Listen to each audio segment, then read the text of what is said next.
Hey guys, welcome into another War Rapport Wednesday. Of course, as always, joined by Mike Gittens, the co-founder and one of the co-hosts of the War Rapport on YouTube. First of all, go check it out, subscribe. It's an amazing content right there. Mike, thank you so much for stopping by. Thanks for having me. We are through 5 games of the season. It's crazy. It was one day we were begging for football season to start, and now we're almost halfway through, so it's flying by. We're in October, man. I know. What in the world did I know, and the best weather for football is coming. But Auburn is away from home for all of October, so they miss all the good weather. I know, right? But we do have some stuff to talk about with Auburn. We do. We kind of are in a doomsday situation, right? This was Oklahoma was supposed to be the game that we were expecting the Tigers to get. At this point, though, things don't go their way at Jordan-Hare. Final game of that homestand. So, your overall reaction to what happened at Jordan-Hare? The conventional thought process was Auburn should be at least 4-1 coming out of that 5-game home stretch. You lose to Cal, and then suddenly things become a little bit more urgent. Then you lose to Arkansas, and it's like, okay, things are on fire now. And Oklahoma comes in with one of the best defenses in the country, and you outgained them by nearly 150 yards. Auburn's defense held them, Rex, to under 300 yards of total offense. In today's college football, for any Power 5 team, that's incredible. And they lost the game. If I didn't show you the score and you just looked at the stat sheet, you would have swore Auburn won. So, yes, they are in a doomsday scenario right now. I mentioned this on another show I did on Friday before the game.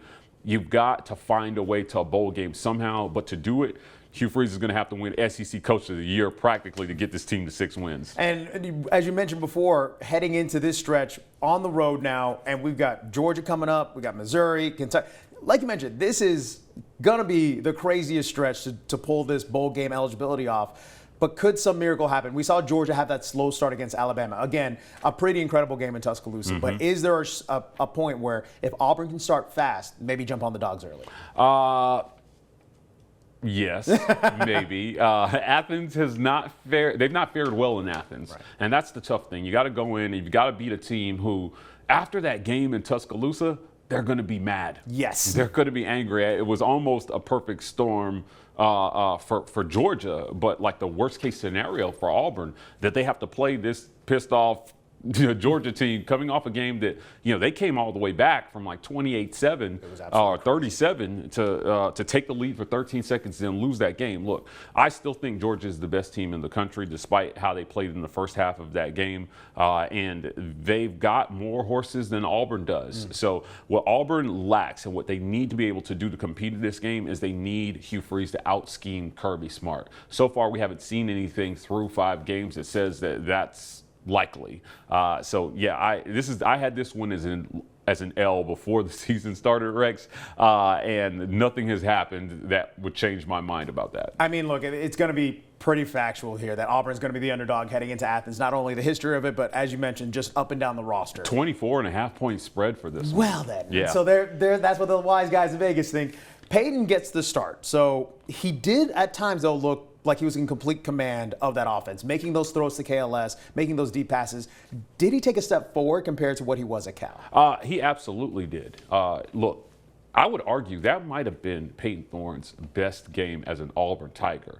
If you ask Auburn fans, they bemoan the turnovers and critical moments from him. But Hugh Freeze said this on Monday. It's more on coaching that they put him in that position than it is that he turned it over when he did. It was an absolutely horrendous play call. They should have taken the ball out of his hands. Your running back, Jarquez Hunter, is averaging over 6 yards per carry. His first down every 2 times he touches the ball. You've got to keep the ball on the ground. You've got to control the clock. There were some curious time management things there that put Peyton Thorne in the position that he was in at the end of that game. So, yes, statistically, he took a step forward. He protected the football right up until the last moment. But 3 touchdowns to 1 interception and over 300 yards passing with 65% completion percentage, you take that all day. If he did that every single game, Auburn would be would have been 4-1 coming out of this stretch. Right. Now, who would be an X factor in Athens? Who's a guy? I know, like KLS he's becoming the guy of this wide receiver corps. Well deserved. Yes. It's almost like, all right, we're in a panic mode. Find 5. Just find 5. Some way get it to him. Jarquez Henner, as you mentioned, probably needs more carries. But who could be an X factor for this Auburn team? The X factor is Malcolm Simmons. Gotcha. We saw the young kid get some more touches. They worked him into the game plan. He's an absolute home run threat. So they created some packages for him against Oklahoma, and boom, 48-yard touchdown on a perfect pass from Peyton Thorne. You need guys who can get behind the defense, and they need to continue the trend of big plays. Peyton Thorne was 6 of 7 on passes of 20 or more yards against Oklahoma, against one of the best defenses in the country. So that's exciting, I think, for that offense, that at least you can hit some big plays, because if you cannot move the ball consistently, scoring points and scoring yards in chunks is going to be really important, and Malcolm Simmons gives you the ability to do that. This is going to be the first time the Auburn Tigers are going to put on that away uniform, which is kind of crazy because we're here in October. Yeah. What was Coach Freese talking about, like getting that mindset, because they haven't been on the road yet, and now they're going into possibly one of the most hostile environments in the SEC? Well, he talked about his young freshman Rex. He's saying, look, these guys have not experienced this yet. So you're leaning on your guys like Keandre Lambert-Smith. You're leaning on Peyton Thorne, guys who have gone on the road in Power 5 competition and gotten the job done. Look, I don't know anybody expects Auburn to win this game, but there's a mental, I think, fight that Hugh Freeze is going to have, keeping his team engaged. You got to remember, a lot of these guys, especially the freshmen, coming into this, some of them have never lost a game. Right. Losing is new to them, and this is depressing. Now you got to go to Georgia and possibly struggle, right, to do some things there. And you've got to be able to keep them in the mindset. You have to be able to instill a belief that you can win. And these guys, look, I think reasonably they believe they have the talent to win. This is just the players talking here. But the coaches have to do better for them. You got to get the right play calls. You have to out-scheme the other team. And, you got to make sure you're putting guys in the best position to utilize their talents to help you stay in this game. Last year, albeit in Jordan-Hare, they jumped out to a lead versus Georgia. The game was tied at halftime. Right. So they gave them a scare. Peyton Thorne didn't have anywhere near 300 yards passing in that one, and you still had a chance to win it going into the fourth quarter. Right now, you've got to just keep a belief. You got to stay in the game, and you got to take that thing to the fourth quarter and maybe put some pressure on them. We saw Carson Beck turn the ball over in the first half against Alabama. Could they maybe force some turnovers there, give the offense a short field? If you're going to beat Georgia, you got to win the turnover battle. I think this defense has the ability to do that. Will they do that? We'll tune in and see. Absolutely, and hopefully things, fingers crossed, something amazing could happen in Athens. But I know that the football team has kind of been causing a lot of headaches for Auburn fans. But the reason why we love hooking up with Mike G right here, he's more than just football. The Auburn volleyball team has been doing some pretty incredible things there at the Plains.